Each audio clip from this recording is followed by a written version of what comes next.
We got a lot of content to get through in a short period of time. We made a plan as a team for how to approach this. We're going to take just a slightly different tack from some of the others, and hopefully this experiment goes well. We've got a total of 12 minutes for each of the 4 segments we've got, and then that leaves us 15 or 20 minutes at the end for open Q&A. During the 12 minutes, the plan is for each of the presenters to aim for just 8 minutes on their presentation. They can take more time if they want, but it's going to cut into a mini Q&A we'll do really quickly on each of the 4. And we want to do that just because it's especially tough for the first couple presenters to go early on and then a half an hour or 45 minutes later get to Q&A on their stuff. So after each mini presentation ends, I'll take 2 or 3 rapid fire questions from the audience back to back before the presenter responds, and then the presenter can just cherry pick the easiest question they want to answer, or add an additional point. It's kind of presenter's purview just to add a little bit of commentary after we've got a couple pressing questions in. That's all going to happen in 12 minutes. Peter in the front row is going to help us stay honest. Peter's going to flash 6-minute, 8-minute, and 10-minute markers so the presenters can just see where we're at. And then we'll have time for more cross-cutting Q&A and discussion at the end. That sound good? Great. So I should have said this up front. My name is Luke Schuster. I am director of Boston Indicators, which is a research center at the Boston Foundation. And when you come up to stand up to ask a question, make a comment, just please identify yourself quickly so we have a sense of who's in the room. And I think with that, I will pass to Alex, who's going to present some research on the Housing Choice Voucher Program. Is that good? And do you want clicker? Should I stand? Stand's good, I think, if you're I up can for it. just slide that in. Screw this up. Thank you. I wasn't expecting to hold a mic today, but this is nice. So my name's Alex, and I'm going to tell you about our research on housing choice voucher holders in the Boston metropolitan area. I want to acknowledge my 2 colleagues that have been instrumental in this project, Gretchen Weissman, over there, and Lauti Kantar. And we are excited to share some of our preliminary findings with you.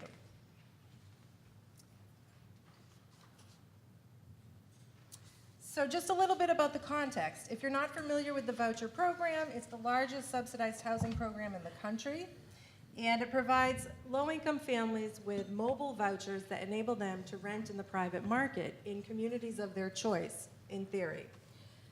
And this research was conducted as part of our work with the Boston Housing Authority to create a housing mobility pilot program for their redevelopment of one of their public housing developments, the Whittier Street development in Roxbury, which is adjacent to Northeastern University.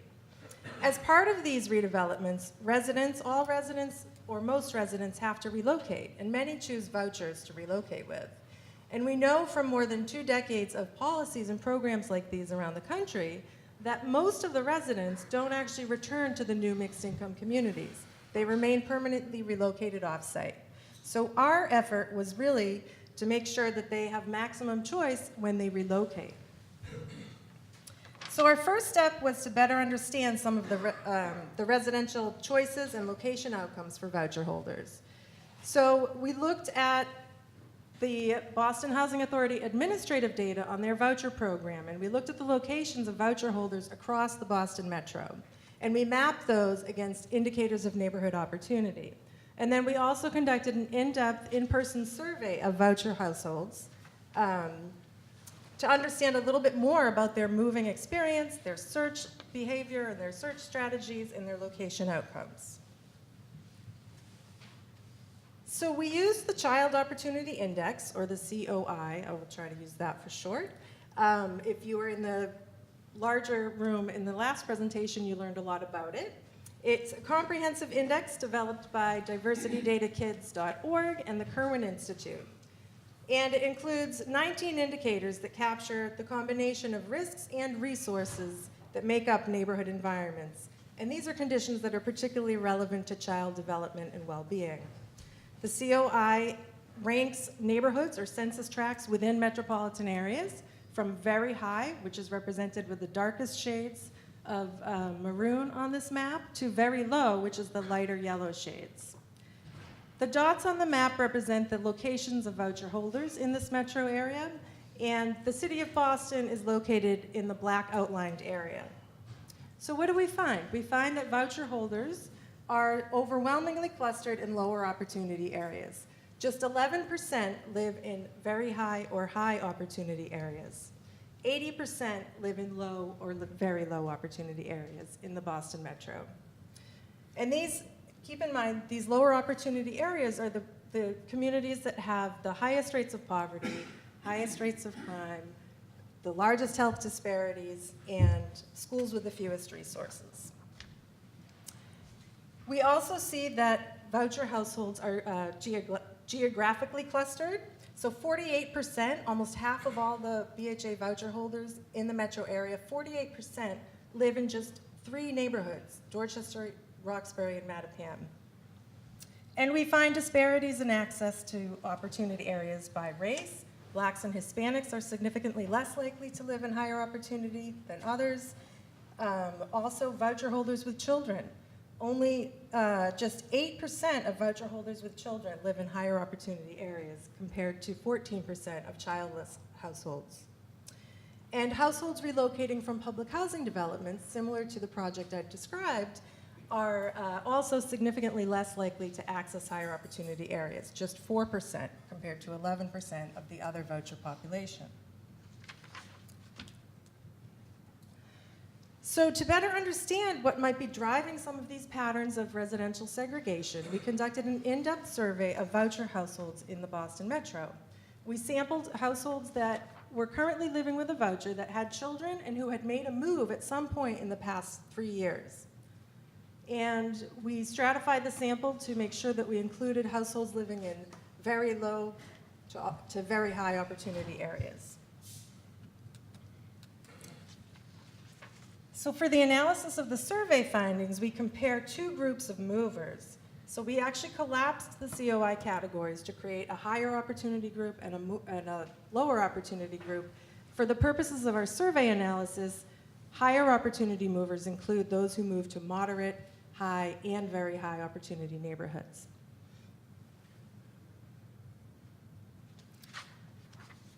So one of the questions we explored through the survey is, to what extent are the patterns of residential segregation we observe a result of household preference or choice? And we find that higher and lower opportunity movers have similar preferences for neighborhoods that are mixed race and mixed income.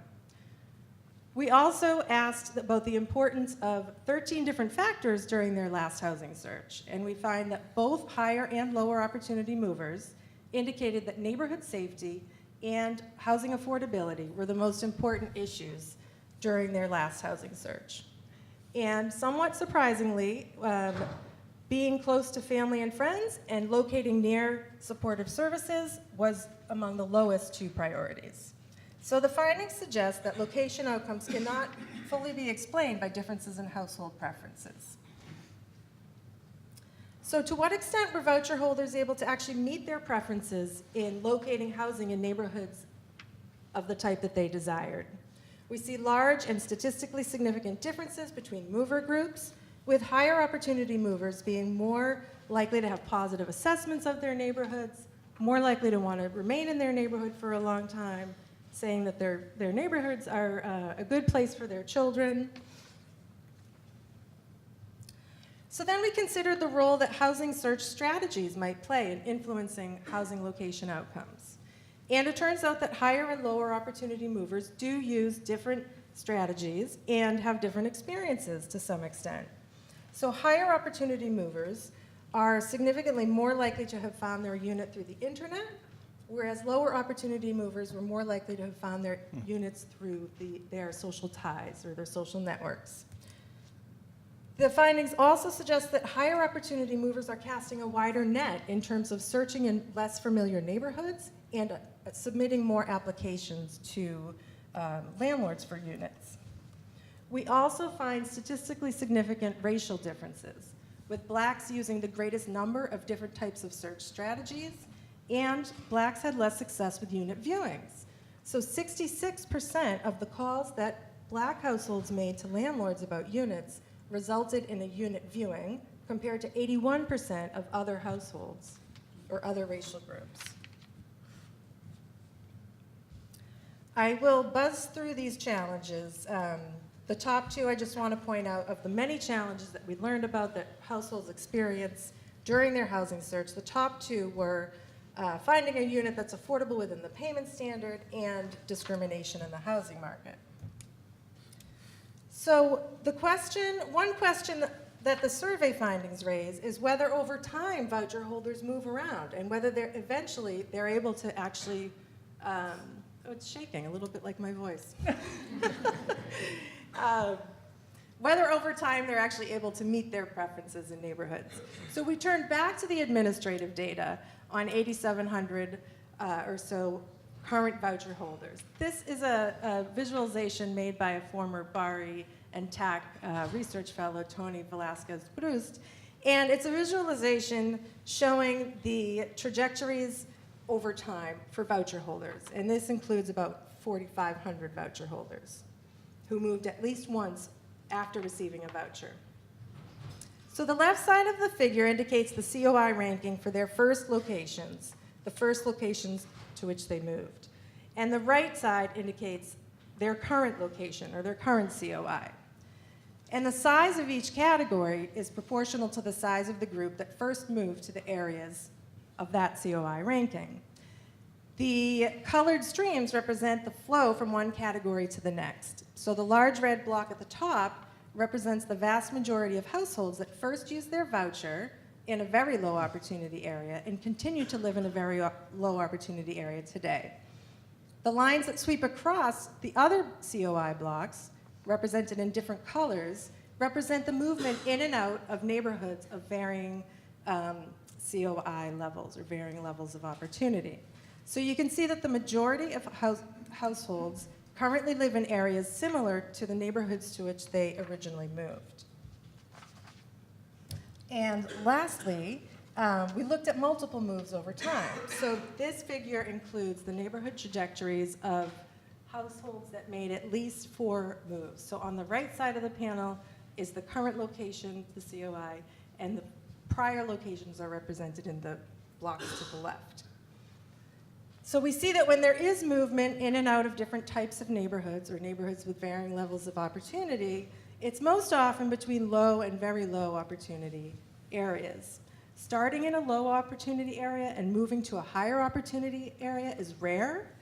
And to end on a positive note, we also did find that for those who do move to higher opportunity areas, they have lower rates of mobility, meaning that they move less often and they remain in their units and neighborhoods for a longer period of time, suggesting greater stability for families and longer exposure to higher opportunity conditions important to child development and well-being.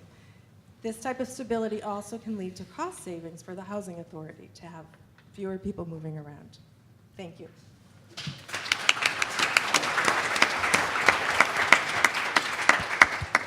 All right, so we're close to 12 minutes, but maybe we've got 60 seconds for 1 or 2 questions. I see Tim.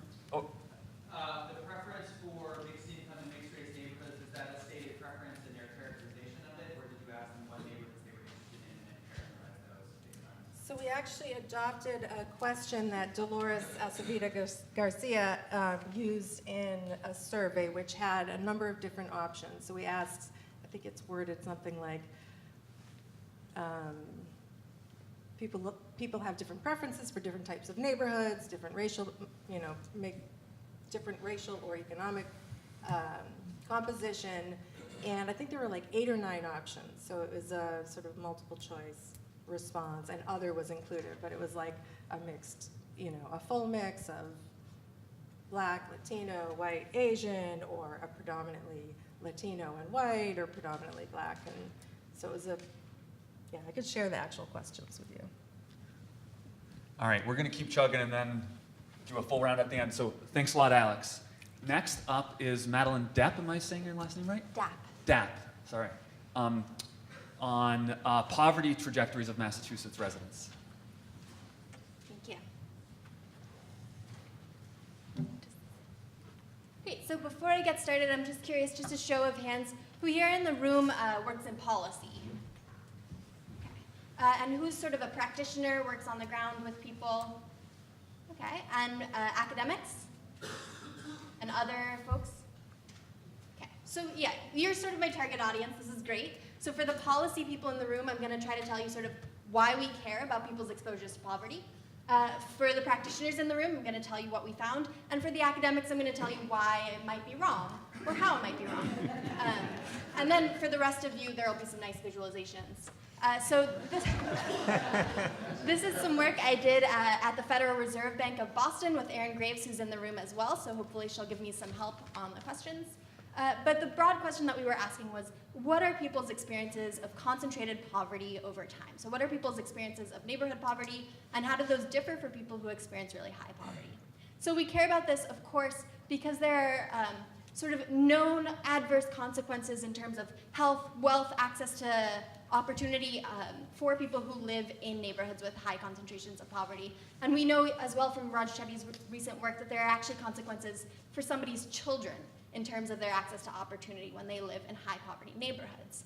So addressing problems of sort of concentrated poverty is one of the holy grails of modern urban planning, and at the risk of really oversimplifying, we have basically two strategies, right? We have sort of the moving to opportunities study, which gave people living in neighborhoods with 40% or more poverty vouchers to move to 10% or less, so moving people out of poverty is one strategy. And then we have things like the Harlem Children's Zones or Barack Obama's Promise Zones, right? We invest in places to improve people's neighborhoods while they live there. Now, the curious thing about both of these initiatives is that they don't really account for migration, right? We know that Americans are highly mobile, but when you look at the Harlem Children's Zone description, what they say is, you know, we have, and I quote, a cradle-to-career pipeline, right? We try to invest in people when they're babies, we invest in them, we send them to Head Start, we send them to a good middle school, we get them to college, we make sure they stay in college, and so on and so forth. This is actually a huge problem for MTO as well, right? William Julius Wilson, writing, I think in the Washington Post, after MTO, noted that a few years later, as many as 41% of people who moved to those low-poverty neighborhoods had moved back to high-poverty neighborhoods.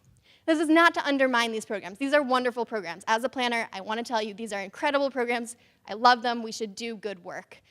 You know, even if a child just gets access to Head Start in Harlem for 1 year, that's still a wonderful, wonderful thing. But why don't we know more about migration and how it intersects with people's exposure to poverty? So what I did with this work is I tried to characterize trajectories of neighborhood poverty in Massachusetts over time. I looked at how those trajectories differ for people who are experiencing concentrated poverty. So in this case, that's 40% plus. There are lots of other ways you could do that cutoff. Academics will talk about it. And then finally, I asked sort of how much is the change in poverty, how much is people's experience of poverty changing because their neighborhood is changing around them, and how much is their experience of poverty changing because they have moved.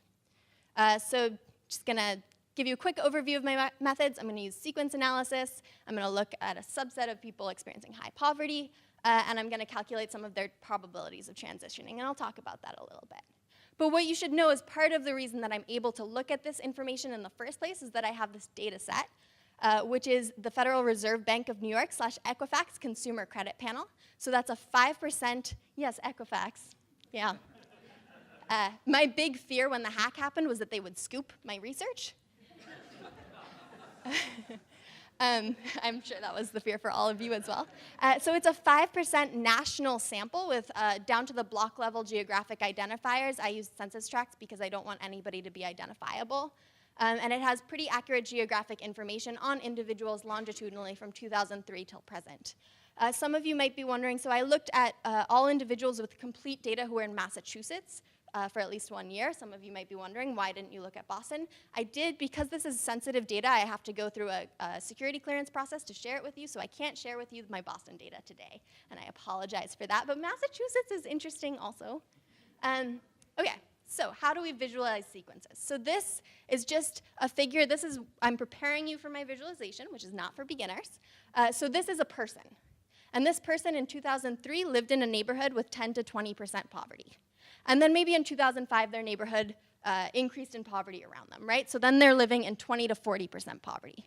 And then in 2010, we get the recession, neighborhood jumps up, maybe a factory closes, they're living in 40% plus poverty. So in 2012, maybe they make a residential move, and they're back to a low poverty situation. That's what you're about to see for all of the census tracts in Massachusetts over time. So here, each line is a census tract. So what you're seeing here is from 2003 to 2012. If you look at this line here, what you've got is a census tract that was sort of low poverty, 10 to 20%. And then here in 2013, it jumps up to 20 to 40%. So the key takeaway is if you look at these big blocks of patches where there's no change in the color, that's saying that a majority of census tracts saw no change in poverty level over time, right? A census tract is a lot of people. It's kind of hard for a census tract to change. But we don't really care about census tracts. And I'll just show you this bar shows you how the distribution changes. This is just sorted by starting state. We don't care about census tracts. We care about people. So how do people move? So what you can see is when you compare sort of a situation where each line is an individual to a situation where each line is a census tract, you see that there's a bit more mobility, right? Especially up here sort of in this red section, you start to see lines of blue and yellow, right? Maybe people are making moves. Well, what's really interesting to us here is if you zoom in on this question of concentrated poverty. So these are all of the census tracts that had a higher than 40% poverty rate for at least 1 year between 2003 and 2013. And what you see is basically no blue, right? In fact, the fact that we are seeing some blue is a little shady to me. Maybe I need to go check what's going on there. I can tell you what's going on. These are college campuses. And one is a biomedical, one is just got redeveloped and has a big redevelopment project. So I did check those handful. But then when you look at people, what you see is this is completely different, right? What you see with people is that very few people are experiencing concentrated poverty for all 11 years of our data set, right? That's about 3% of people. Obvious problem is this is credit score data, right? So there are a lot of credit invisibles, so we're not seeing people who don't have credit scores. And so this is sort of a best case scenario. Right, there are a lot of people who are in red probably this whole time but don't have credit. Nevertheless, it's still sort of mind-boggling how different mobility patterns are between places and people. And so what we wanted to do is we wanted to ask, so conditional on living in a certain place, what is your probability of being in a census tract of a different poverty level in the next year? So what you can see here is this is for all of the people who were in a census tract with the lowest poverty rate in 1 year. Their probability of living in the census tract with the lowest poverty rate in the next year is 93%. Now, on the other hand, if you live in a high poverty neighborhood, there's just a 69% chance that you'll be in the highest poverty neighborhood in the next year. But obviously, like, if you live in a high poverty neighborhood this year, your neighborhood is probably not going to be low poverty next year. So what we did was we pulled apart people who were just staying, right? These are all the people who are really, really likely to be at the same level from year T to year T plus 1. And then we looked at all of the people who were moving. So these are residential movers. And what you can see here is that, in fact, when people are living in the highest poverty tracts and they make an active residential move, they're most likely, they have a 36% chance of moving to a census tract that has actually really low poverty. It's different results from yours, Alex. So what we asked was, can we characterize these neighborhood poverty exposures? We think that, yes, we can. People were highly mobile. We think that people spent brief stints in high poverty neighborhoods. This is consistent with some previous research that says that a lot more people experience poverty than we think, but they experience it for short periods of time. And finally, we say that residential mobility may be a really key strategy, right? That people move out of high poverty neighborhoods. And if you're thinking as a policymaker, if you're thinking as a practitioner, if you're thinking as a PhD student who needs a dissertation, the next question is obviously, when people get out of poverty, how long do they stay out? Is it really that we need to intervene with people when they're in that 40% poverty tract? Or is it sort of the year after, do we need to help them stay out? So these are open questions for me. I have a lot of acknowledgments, but I do just want to note, just because I have big data doesn't mean I have good data. So some of these questions about why my results are different from Alex might be because credit scores are weird, might be because I need to really zoom in on these bigger questions. And of course, with credit scores, I don't have race, I don't have income. So there are a ton of really, really important questions about how people are moving and what their constraints are on their life choices that I just can't ask. But still, it's a new question that people couldn't ask before they had this data. And so I'm still really excited about it. Thank you.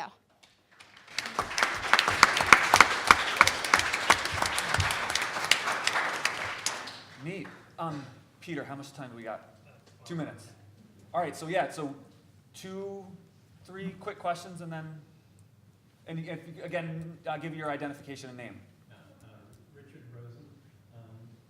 What's the fraction of people that do have credit scores? Is it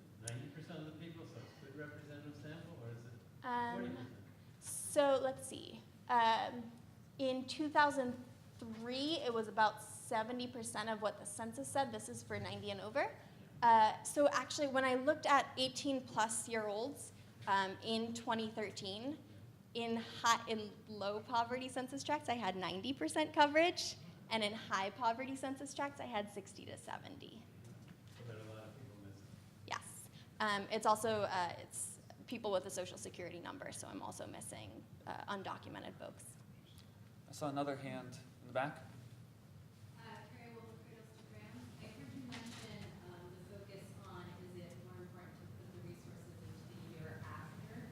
Why not before? So I think the question is just, maybe you could get more bang for your policy buck if you help somebody who's sort of on an upward trajectory but is unstable, right? If you look at sort of like Matthew Desmond's work on Evicted or something like that, if somebody's has managed to find a really great apartment and has managed to get to the neighborhood that they want to be in, but a single adverse event could throw them back into poverty, that might be a moment where you just being there for them and one moment on one rent payment or one situation could make a really big difference. Whereas if they have, dozens of different areas where you need to intervene and you need to help, it just might be this opportunity to really help people where a single investment or a single bit of support could make a much bigger difference in sort of their long-term trajectory. But it's a hypothesis. We haven't looked that deeply into it yet. Great. Thank you all so much. Yeah. Good? Okay, awesome. Thanks, Alex. Madeleine. All right, next up is David Luberoff from the Joint Center for Housing Studies. He's going to show a neat online neighborhood change mapping tool that they've developed. If he survives the trip up, yeah. Those of you who saw Anis Vance open up, I really sympathize with him in a previous panel where Anis talked about feeling older and demonstrating older tools. Coming after, that's an amazing piece of work, or it sure looks like it. And so this is a little bit more old-fashioned. This is a project actually came out of a conversation that one of Luke's predecessors at the Boston Foundation had with Chris Herbert, the head of the Joint Center, which started with a really simple question, which said, how could we help people think about where gentrification was happening, but starting from the question of letting them decide what they think gentrification looks like. BARI has put on its mapping tool some pretty interesting maps of gentrification, but they tell you what gentrification is, and we wanted to do something that was a little bit more interactive using basic census data. The challenge here, and anybody who's been in doing this kind of work for a while, is on the one hand to make something that's easy enough to use that you could use it in a community discussion like the ones that Luke and his colleagues are often in, and at the same time do something that's interesting enough that you could plausibly stand up at a BARI research conference, hopefully without embarrassing yourself. We'll take a survey later to find out if I succeeded in that. So what we have, whoops, is basically a tool that allows you to visualize about 6 or 7 key census metrics. How, income, you can read. We're housing folks, so we're interested in housing, race and ethnicity, poverty rates, cost burdens. Actually, I think I missed education levels. For 1990, 2000, 2010, and then the 2016 ACS, which is a 5-year estimate, but we're going to call 2016. And I want you to notice here, this is a great pointer. I can just use my finger. I love it. Is both a year or how did something change over a period of time. And we've got this for the region as a whole, so we're using the entire Boston, metropolitan statistical area, excuse me. Or you can obviously zoom in on the map, or you can say I'm only interested in places that meet certain criteria. So what we call a filtering tool, which I'll show you in a second, allow you to download the maps and or the data. The underlying data is something we call the neighborhood change database that we use in the Joint Center for a lot of our national analyses. So this is actually a national data set one of the reasons we're really interested in this project is if we can get this right, and it's been a lot harder than we thought it was going to be, that we can roll out similar projects, hopefully much more easily for community foundations and others in other metro areas, and I think that's been part of the Boston Foundation's goal. So let me show you. So start with we at the Joint Center worry a lot about cost burdens, people who are paying more than 30% of their income in rent. So I want you to think about what you think that map looks like. I was actually somewhat surprised, right? So all we're looking at here is in 2016, cost burdens. I apologize, one of the panelists pointed out that a green to red is really bad color scheme, which we're going to change for people who are colorblind, so apologies in advance. But one of the things that's really striking here is cost burdens actually are not highest among renters in the core, but down here in a lot of these outlying areas. So a really simple question, the kind that you could ask with almost any mapping tool. The tool allows you to click on a particular census tract and begin to get a variety of information. You know, the thing you were looking for, but a whole bunch of other basic information about income, house prices, et cetera. This is a tool that's not live yet, but we're really close, and working with the Boston Foundation, we will let you know when it goes online.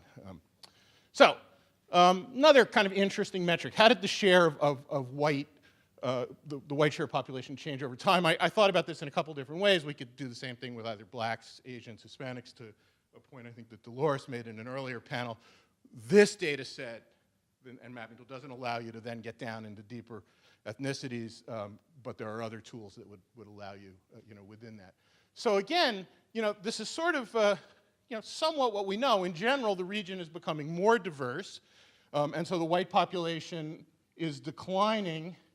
The share of the white population is declining in many areas, but, read at least one form of gentrification here, that in a lot of the core Boston neighborhoods, the population has been going up. Okay, so then, again, I haven't shown you anything particularly unique. The first thing we did that we thought was sort of fun is we create what's called a pass-fail. So we said, what are places, actually let me show you a couple things here. One of the things we're allowing you to do here is with a slider say, here's what I'm interested in. And if you went back, actually, to this map, it also says, how many groupings do I want the data in, and which of a few color schemes do I want to use, right? So all I said here was, show me places where the poverty rate was higher than the median in 1990, and show me places where the poverty rate was higher in 2016. And what you see over here, the places in green are the places that meet both of those conditions, the sort of core neighborhoods in Boston. The places in yellow only passed this test for 1990. So these are the places that somewhat reflect what you were talking about, where the neighborhood poverty rate changed, right? And there are a handful of places, mainly in outlying areas, which did not have a above median poverty rate in 1990, but do in fact in 2016. Interestingly, and this is a very modest version of kind of the suburbanization of poverty story that you hear. If I were to show, if I had built this tool for Atlanta and shown you this map, Tim Davis is already nodding, so I know I'm on the right track. You would see huge swaths of areas kind of in the outlying suburban, exurban areas that have become very high poverty tracts. That is actually not as true in the Boston metro area. All right, one last. So I said we could think about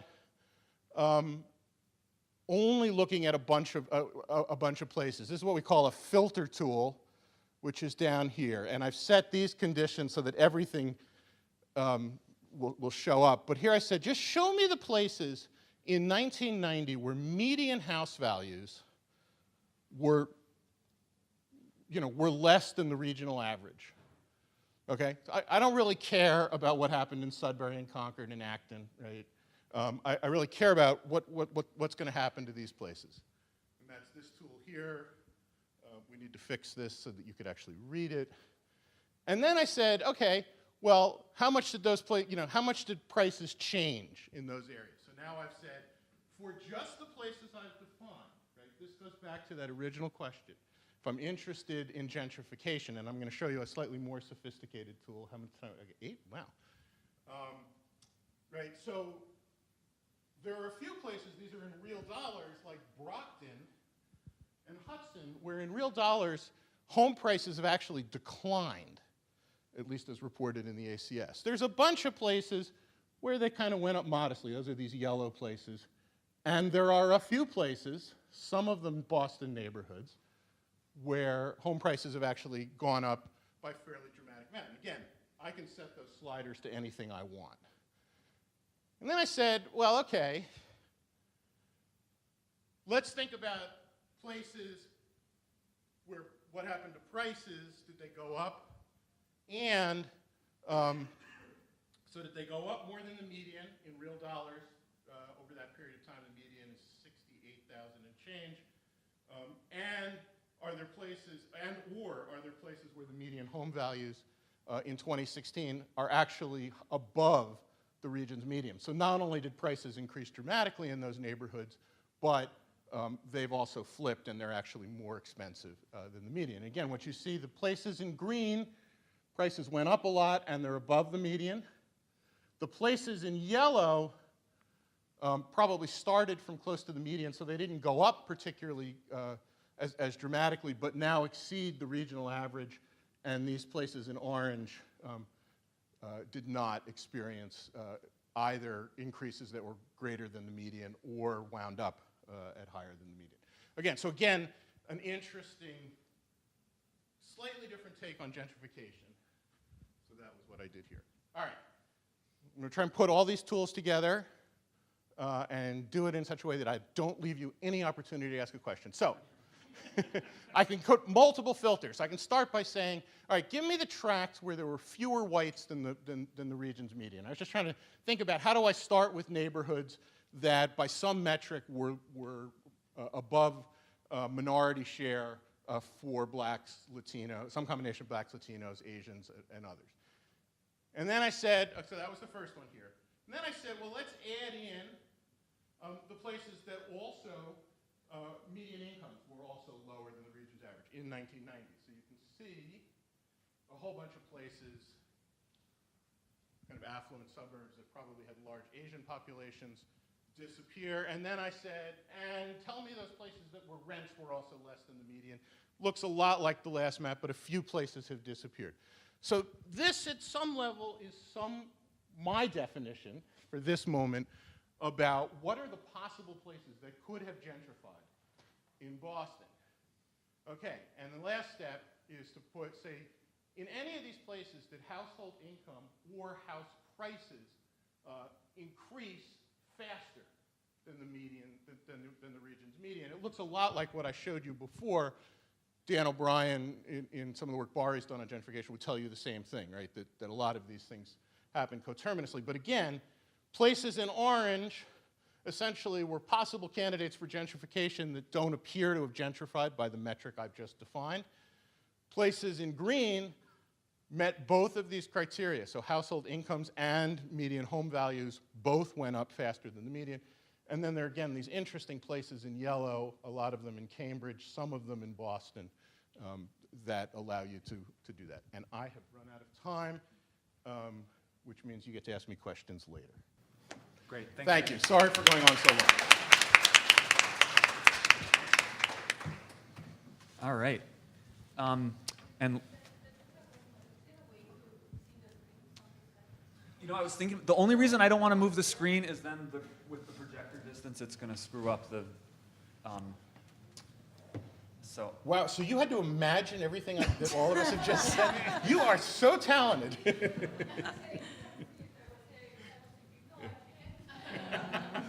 There is a little room in the, There's some room in the in the center. aisle, if you want to sit in the aisle. Okay, next up is Clemens Noelke, close-ish, who's presenting on the Boston Equity Indicators database. Thank you, Luke. Yeah, My name is Clemens Noelke. I'm the research director for the Diversity Data Kits project. The PI on the project is Dolores Acevedo Garcia, who presented also this morning. We're based at the Heller School at Brandeis University. Is there a clicker? Yeah, okay. We've developed a database that we're releasing for the first time today. I should say that's a beta release, so there may still be updates, hopefully additions along the way. It's based on the American Community Survey. It includes 282 indicators. 159 are broken down by race, ethnicity.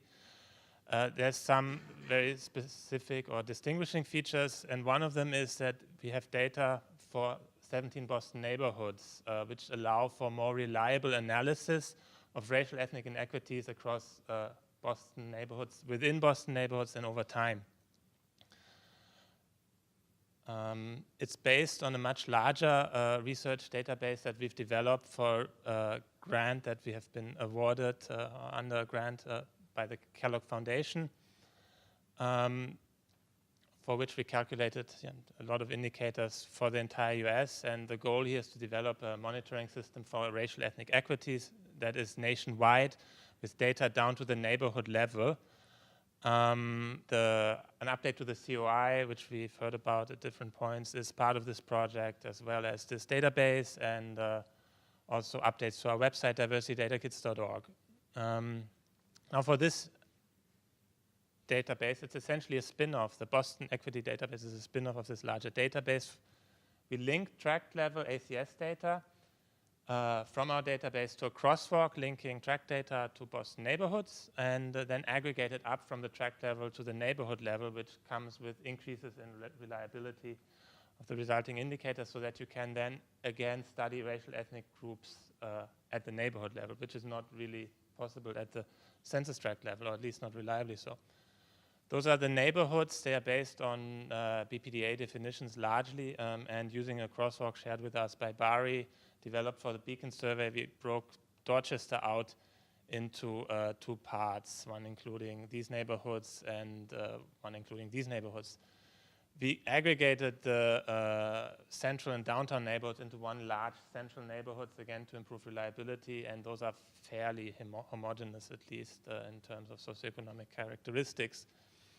Okay. Should note that all ACS data is based on samples and is therefore subject to sampling variability. We provide standard errors for every indicator, every estimate, that are based on the margin of errors published by the Census Bureau, and we encourage users to really make use of them in order to support the inferences they draw from the data. I mean, indeed, one of the key motivations was to improve the reliability of the estimates. If you look at the sample sizes underlying or that are available for different geographies in the ACS, we have in the one-year data about 10,000 people per year responding to the ACS in Boston. If you pool over 5 years, the sample is 5 times as large, and that comes with an increase in reliability, reduction of the standard errors, of course. If you look over on the right, census tracts are actually based, the estimates are based on very few observations, so it's, that comes with, this is the margin of error for the poverty rate for the total population, 10%. Isn't that great? But if you break it down by race, ethnicity, for the non-white population, you already have an average MOE of 30%, and that gives you a confidence interval that is 60 percentage point wide and not very informative in many applications. But if you pool the data the way we did, you get more precise statistics, and it's then again possible to disaggregate by race, ethnicity. For the indicators that we have broken down by race, ethnicity, we have 13 racial ethnic groups and the total population. So they are the standard ones broken out in the ACS, and some combined ones like non-whites, aggregating everyone who's not non-Hispanic white. The data is available for 17 neighborhoods up until starting with the 2006 through 10 ACS release up until the most recent one. We hope to add the 2013-17 data once they're available. We've also released data for all the census tracts as a reference, and they may be good enough for some purposes. We've also included a context database that is available both for 1-year and 5-year ACS data. That includes the city of Boston and the 54 largest municipalities in the Boston metro area, as well as data on the Boston metro area as such, and some contextual data, which is useful sometimes to put estimates into a broader context. The indicators cover most of the subjects, not quite all yet in the ACS, and we hope to add more and maybe fill out some of the gaps that there still are. Regarding data quality, I should mention, and it has come up in the previous presentations too, because this is sample data, some of the groups that are not very populous, we only have low quality estimates for. For example, Native Americans. There's nothing much we can do. It's a restriction of the data. So some of the estimates are of low quality or have very large margins of error, and which is why it's important to pay attention to the standard errors. We didn't suppress anything, so that's left to the user, because still some estimates, suppression criteria is somehow arbitrary, okay. All right, just to give you a sense of the data quality, the whole database has about, only the neighborhood level part has 270,000 estimates. And then we subset it in two ways. First, we threw out all the time series that have a margin of error 10% or greater for percentage indicators. And we also threw out all time series with an average coefficient of variation greater than 12. And that still leaves you with about 100,000 observations by race ethnicity for Boston neighborhoods. So there's a lot of data, a lot of potential discoveries to be made. I want to show you just some data, not all 100,000 data points, but to illustrate the importance of reporting socioeconomic indicators broken down by race, ethnicity, and by neighborhood. These are per capita income trends. This is just total pre-tax income for a group divided by the number of individuals in that group and area. So you see that whites in Boston have done a little bit better, or were initially better off than the average white person in America, and they also have recovered faster from the recession and have recorded faster income growth. If you break this down by the neighborhood level, you see that for blacks and African Americans, the incomes are, for African Americans and Hispanics, incomes are compressed in a sort of $20,000 range, but there's a lot of variation among whites with some very high income neighborhoods that we know. Here you see that just the trends that were significant. You see that predominantly income gains occurred among whites and in some of the higher income neighborhoods. Lastly, we talked already about the South End in previous presentations. It's like racially, it's an integrated neighborhood, but there's still very large income gaps between the groups living there. So they are integrated in one way, but very, very separate in another way. And I believe that's one of the new kinds of analysis that become possible with this type of data. So can be downloaded here. We're hoping to find, there's still several steps before a fancy tool like David has developed and his team. So, but we did put up some data on Tableau to give you an initial sense of what the data looks like and to browse it, but it's kind of a curated. The full data is available here. Contact us at ddk.rdb@brandeis.edu if you have any questions. We're happy to help. Thank you. Great. Couple minutes. Any rapid fire for Clemens? Ted? If Ted Lansdorf, Dukakis Center, if I wanted to know where people of color who are being gentrified out of neighborhoods are going, what would I look at? And as a corollary to that, if I wanted to control for new corporate residents who are, for example, moving into Southie, and I'm looking at the increase in income levels as among whites who now live in South Boston, how would I determine whether that's new arrivals or improvements in the economic status of the white residents who've lived there for generations?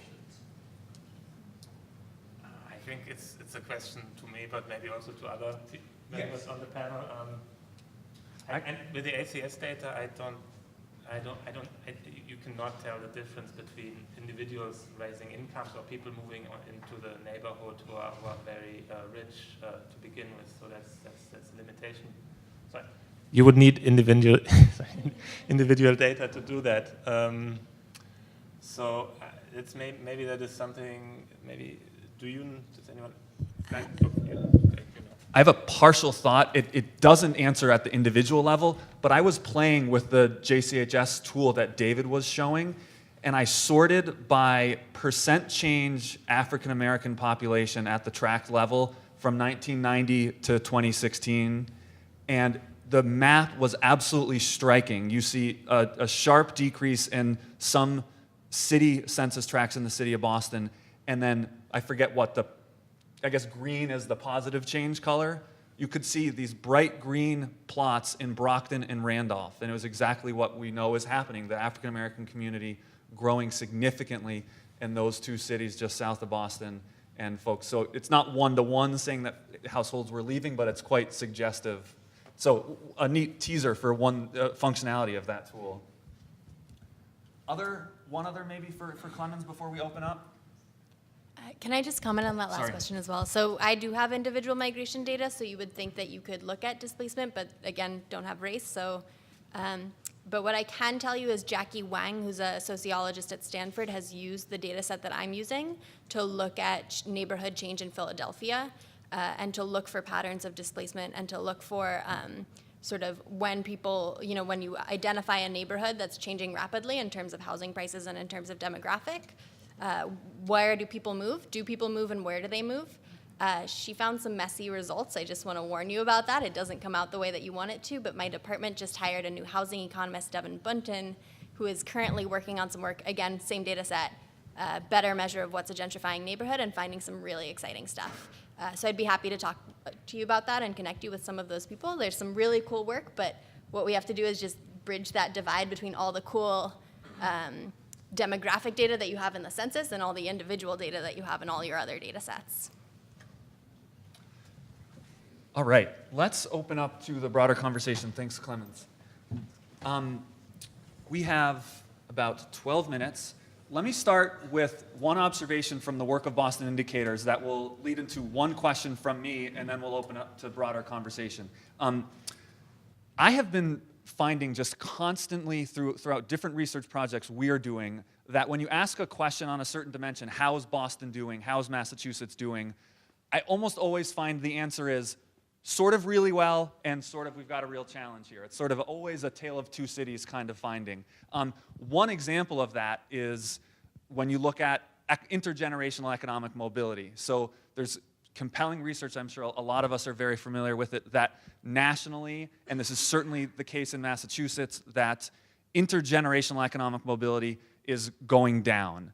Definitely a sort of bad story. It is absolutely playing out in Massachusetts. Interestingly, Raj Chetty, Nathaniel Hendren, through the Equality of Opportunity Project, just a month ago released a new paper, the Two Americas piece, which has one specific measure of intergenerational mobility. Buried in the work, it actually allows you to do cross-city comparisons. Boston actually ranked really well on that measure. We were tied for second in the country out of the 100 largest commuting zones on their measure of intergenerational economic mobility. So economic mobility down cross generations, and yet in Boston we actually rank relatively well compared to other cities. So the question to the panel is just, and I was going to do this in two parts, but I don't want to take the time. From the work you've done, can you highlight a particularly interesting good news story about Boston Or conversely, a particularly interesting bad news story that you'd like to highlight from your research?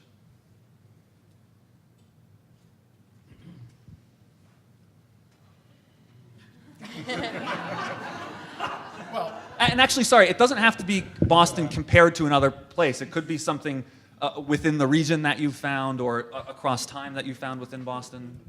David, were you about to chomp? I mean, just thinking back to a couple of things I showed. I mean, that, in general, the region is becoming somewhat more diverse. That the all-white places are a little bit less all-white, and some of the places, this is the flip side of gentrification, right? Which is that some of those very neighborhoods of that were once intense concentrated poverty and segregation could be changing in ways that we think are positive. The downside, shucks, I looked at the housing price map in Boston. It's really expensive to live here. Madeleine? Yes. So in my data, what I didn't really highlight is that over time, most people are experiencing sort of more and more concentrated poverty over time. On average, neighborhoods are getting poorer around people over time. So that's depressing. We don't know whether that's just because we had a recession and it's really rough out there right now, or if that's a bigger trend in society. But then the really sort of good thing is, people are able to move and they're able to get out of that problem. Now, the one thing that I want to highlight is I did run this work with 8 million data points, so nationally, and Boston was pretty consistent with what we found nationally. So not a tale of two cities, pretty representative, surprisingly. It's probably not the good news story, but what really started this work was a project we did 2 years ago for it was in the context of the research for the Boston Resilience Officer, and we examined 2 neighborhoods, East Boston and Roxbury, and using these socioeconomic indicators, you can really see how the recession played out differentially across these different groups, which is quite staggering. For example, we found an income drop, median household incomes dropped in Roxbury from, 30,000, which is low, to 25,000 in the course of the recession. And you see really, and it's mind-boggling to me how in an expensive city like Boston you can, that this is the median in one of the neighborhoods. Yeah.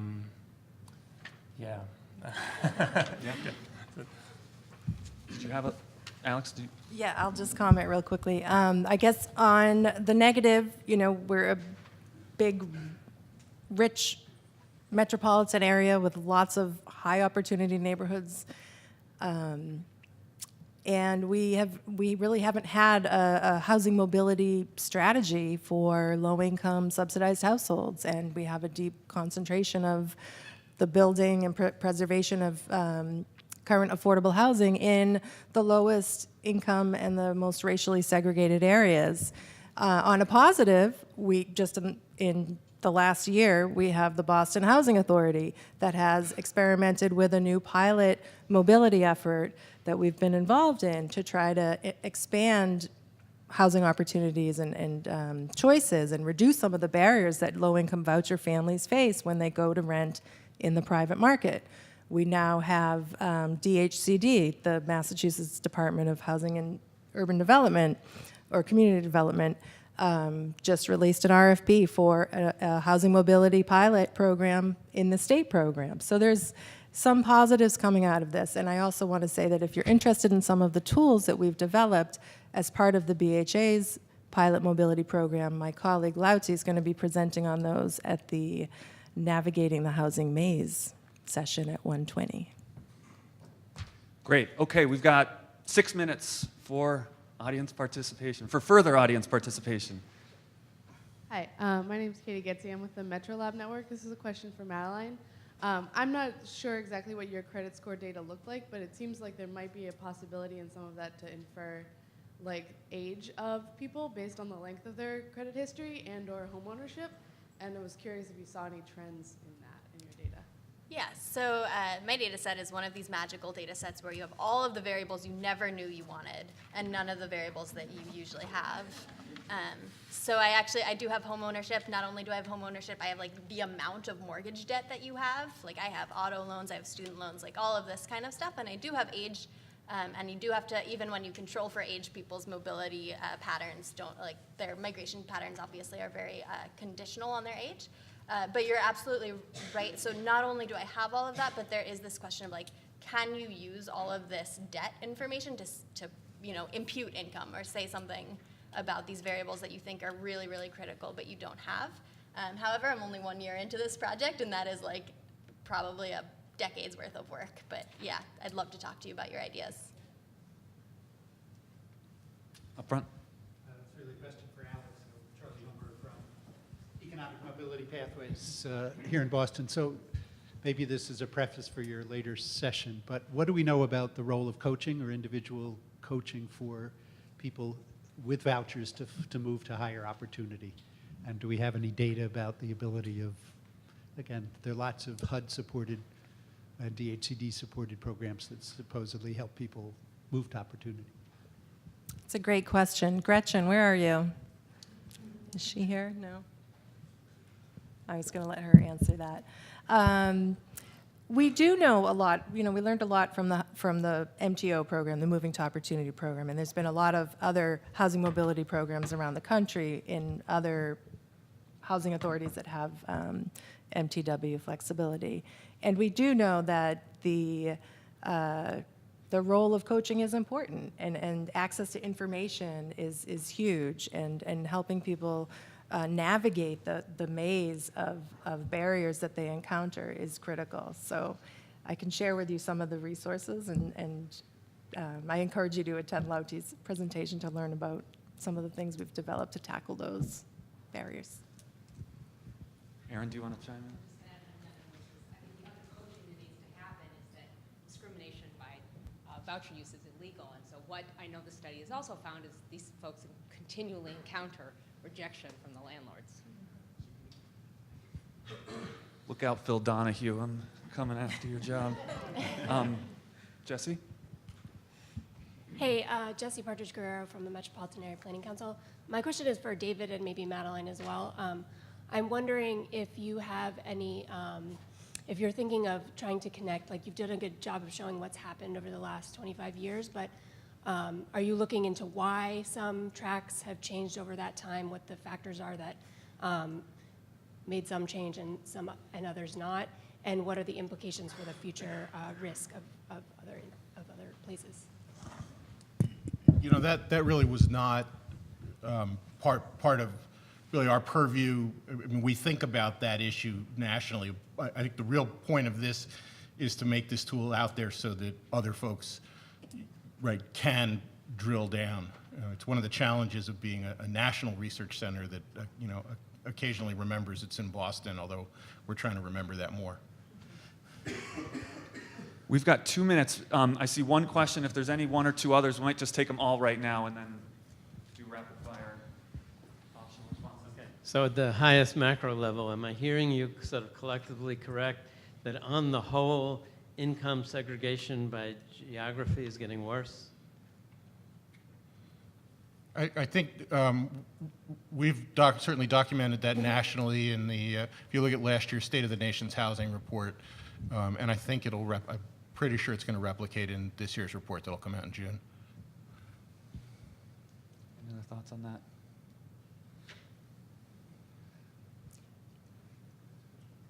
Maybe we're done. Thanks a lot. Thanks a lot to the panelists. This was great.